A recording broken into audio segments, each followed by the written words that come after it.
Just 2 days after Congress finally approved a deal to avoid the fiscal cliff, we're getting a new group of lawmakers. The members of the 113th Congress will be sworn in later today. 13 senators and 82 House members will be new. They will struggle with most of the same issues as the old Congress, from spending to gun control to immigration reform. And they face a nagging question: how much can they get done? Nancy Cordes is on Capitol Hill. Nancy, good morning. Good morning to you, Anthony and Nora. Well, I'll tell you, most lawmakers are only too happy to shut the door on the last 2 years. The 112th Congress passed just 151 bills. That's fewer than any Congress in the past 65 years, fewer even than the do-nothing Congress of 1948 that President Harry Truman ran against. We've turned ourselves into a laughing stock of the world. The 112th Congress was filled with plenty of infighting. Speaker Boehner is unwilling to negotiate, but not much legislating. But I need a dance partner. The gridlock left Congress with an approval rating that dipped to 10% twice last year. That's lower than past approval ratings for the IRS, lawyers, and Paris Hilton, slightly higher than Fidel Castro. No one's more frustrated with Congress than the members themselves.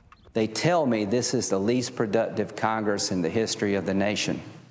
If it's not, I would hate to be in the one it was. I don't think it's the most glorious chapter in the history of the United States Senate. Arizona Senator John McCain has served in Congress for 31 years. Why can't the House or the Senate get more done? I think we have a polarized electorate, for one, but also, I have to be candid with you, there is a certain lack of courage around here to take steps and positions and move legislation that may offend a certain constituency, whether it be on the right or on the left. Just 10 years ago, McCain belonged to a powerful coalition of moderate senators from the right and left who worked together. But today, their numbers have shrunk. Republicans Scott Brown of Massachusetts and Richard Lugar of Indiana were defeated. Democrats lose North Dakota's Kent Conrad and Nebraska's Ben Nelson, both retiring. And because the bill to avert the fiscal cliff did not address spending, the new Congress will be fighting the exact same battle as the last one. Maryland Congressman Chris Van Hollen is the top Democrat on the House Budget Committee. The inability to get a comprehensive agreement means that we're going to be dealing with these budget issues on an on-again, off-again basis for months to come.